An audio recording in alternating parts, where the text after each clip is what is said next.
know about the plastic island floating around the middle of the ocean. But what we don't know is that 45% of that island is made up of fishing nets. I think that is extremely horrifying. Which then kills more fish than basically the plastic in the oceans, such as garbage bags, straws. They're always talking about save the turtles, don't drink with straws. And that only makes up for, I think it was less than 1% of the plastic that's found in fish when we find them dead, or the beached whales. It's basically mostly fishing nets found in their stomachs, or they're caught in the fishing nets. Like, it's just next level. So all this information came from us watching Seaspiracy on Netflix just now. I think that this is the most informative and impactful docuseries that we've watched since we started this channel. Since we started this channel, for sure. I think for Netflix, the most, but the first originally, because it only went out, was Blackfish, and that was the whole thing with the killer whales in captivity and all that. But this was, I would say, equally if not more shocking and devastating to like my soul, my being. Like, I was ready to cry. I still have like a sick feeling in my stomach from watching that. Halfway through, I'm telling Simone I'm going to go upstairs and lie in my bed, just go under the covers. I was crying. I hardly ever cry at like shows.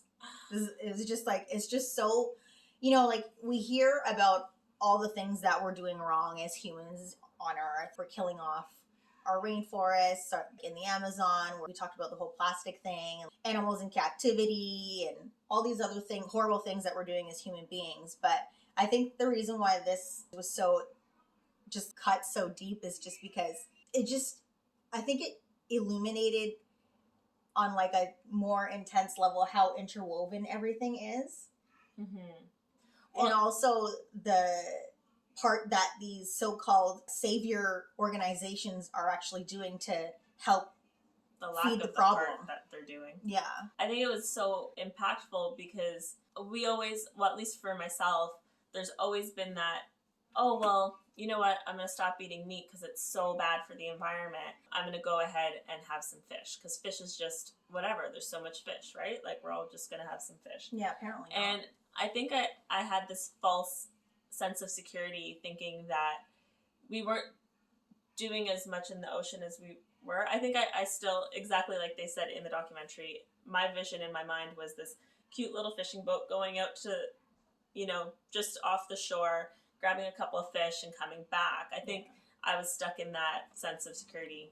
And what I think is also really disheartening about watching this is the whole comfort that we take from this word sustainably sourced. Like, I know personally, for when I go grocery shopping and I, you know, when I buy salmon, I go buy the sustainably sourced salmon, but really it's just a word. It doesn't really mean anything. It doesn't mean anything. Nothing means anything. None of the blue ticks on these cans of tuna mean anything. Like, this dolphin safe shenanigans. It's not dolphin safe. It's total BS. There's no way of actually guaranteeing any of it safe. But then in the documentary, you're shown basically that pretty much every fishing boat out there has caught dolphins or whales or sharks and just kind of throws them back. And if they live, they live. They die, they die. And most of the time they're dead. And it's just like the people that were regulating it or got the job to regulate it aren't actually doing very much. Aren't always there. Yeah. There's not a lot of times that they are there. And then when they are there, they're getting paid off or bribed, or they're just scared for their lives because they're just throwing them over. If they give them a bad rap or whatever, then they throw them overboard and kill them. Or there was this one woman who got killed in front of her 2 kids, assassinated. In her own They home. shot her. Yeah. In front of her 2 kids.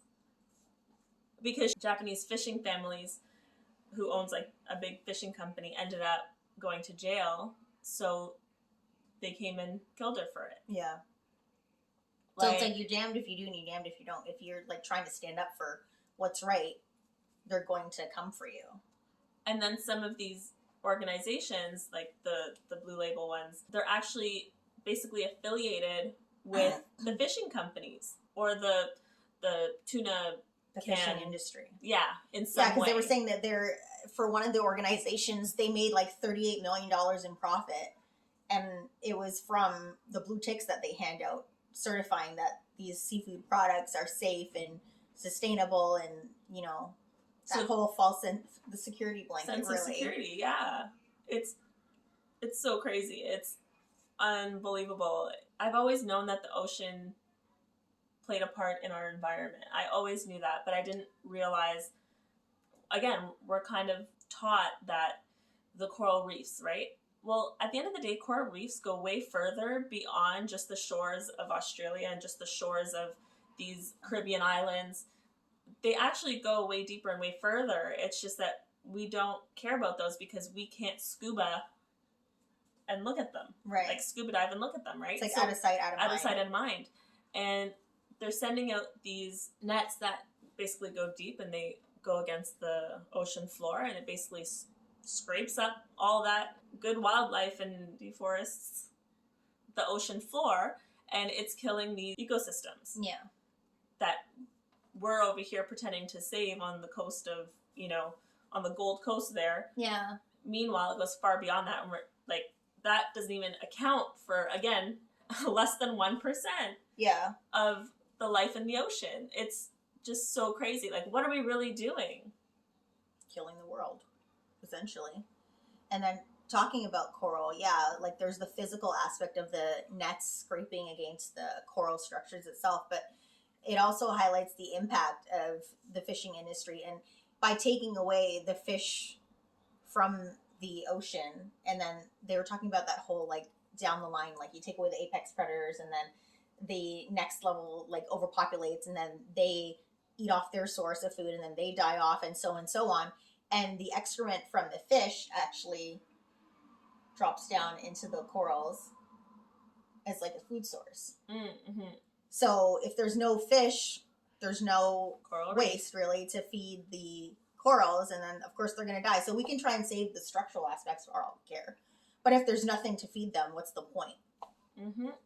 Like, and then the fact that whales, here these whales are just dying. Okay, first of all, the beach whales are happening in such huge numbers right now. And again, I think they were saying it's like 1% of the amount of whales that are being killed in a year, because the fishing industry is actually killing like a few million and tens of million. I didn't even know there was tens of million to be killed. Yeah. That's the worst part.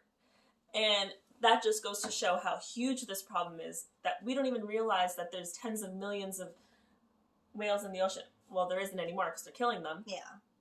But the excrement of the, I'm using your words, of the whale, the algae in it eats up the CO2 from the environment. So essentially or the air, like the air that we breathe.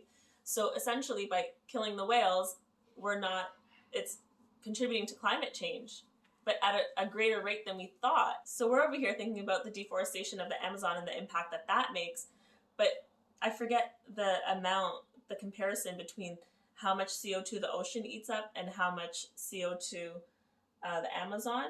The Amazon was like insignificant compared to the ocean. Yeah, I think it was like 80-something%. So essentially by fishing fish the way we are, we're contributing to climate change way more than, the cows and the chickens and the meat industry, which is we're all aware that is so bad, isn't even a fraction compared to fishing. Yeah, like we're so concerned with the deforestation of the land, but we can't see the deforestation of the ocean that's happening under the sea. And they said that it's like billions of acres that were basically killing the ocean's foresting. And I think we forget that the ocean basically comprises of what it was like 80% of the Earth's surface, right? Is it 80%? It's something really high. I'm pretty sure it's 80. That one. Okay, so it's not 80, it's 70, but what's the difference? That's a lot. Like, it's still more than 50%. Way more than 50%. Staggering. I'm just like, I'm in a state of shock, actually. Like, I feel this is on the level of traumatization. Watching this, like, just I feel like I'm in information overload and shocked, appalled, saddened. I'm feeling all kinds of things. I was tearful watching the documentary, and I don't even know what to do. We're just like beside ourselves. They were saying that if we continue at this rate, the ocean will die by 2056, which is right around the corner. It's not that far. It's everyone's lifetime right now, pretty much. And then obviously if the ocean dies, we die. Like there's no ifs, ands, or buts about it, right? So where's their turning point? That's why it's so bleak, because it's anything for money. Where are you going to get your money from when everyone's dead? That's the granted. So you're happy for the next, let's say 10 years, because if in 20 years it's basically gone, right? So in 10 years, you're basically it's going to be hard to even catch any fish to sell, right? I sure am not. Well, I'm not buying fish now, but I'm sure as shit not buying fish when it's $1 million a piece. No. Right? The other thing too is, remember that doctor, they're like, where are you going to get your omegas from? They're like, well, fish don't even make it. Yeah. 1. 2, they were like, what health benefits are you going to be giving up? He's like, well, what are you missing? You're going to miss out on mercury poisoning, Toxicity, dioxins, petrochemicals, all these things that are absorbed by fish. When you eat them, you're consuming that as well. So you're not really missing out on not having the fish. It's almost not beneficial to us at all. Yeah. And the omegas that are in the fish are actually just omegas that were absorbed from eating the algae. So if we just ate the algae and sourced our omegas other places, you get omegas in eggs, but you don't have to eat the chickens. It's not from the farmed whole, like, bad of the chicken. I'm thinking, like, the good. Let's all start doing something positive, and right? Yeah. I'm thinking in that sense. Or even like in, like, if you go out into the rural areas and there's the farms and the Mennonite farms. Mennonites, not all, because I don't know, I can't say that, I can't guarantee, but they're a lot nicer to their animals, and they're just kind of out there, and it's like, you know what I mean? It's not... It's like that old kind of... Old-timey. Yeah. So what do you have to say in the end? I'm friggin' speechless. I don't feel like I could, in good conscience, eat any more seafood of any kind. No, me either. Like, in this present moment, I'm completely turned off. I just can't. Like, it's horrible. It's so horrible. I've already cut down on meat, so fish is just the next thing. Well, guys, let us know what you think in the comments. Did watch you watch? It. Are you going to watch? It's the one documentary that we've recently watched on Netflix that hasn't disappointed. Yeah. It's only devastated us. It's full of vital information for sure. Like, I would recommend that you watch for sure. 100% recommend. But it's just really bleak when you think about everything that they talk about in the documentary and all the things not being done to help this huge problem that's right smack dab in the middle of our faces, but we can't even actually see it. Basically nothing's being done. Yeah. All right, so let us know in the comments. Thanks for watching. Give us a like. Bye.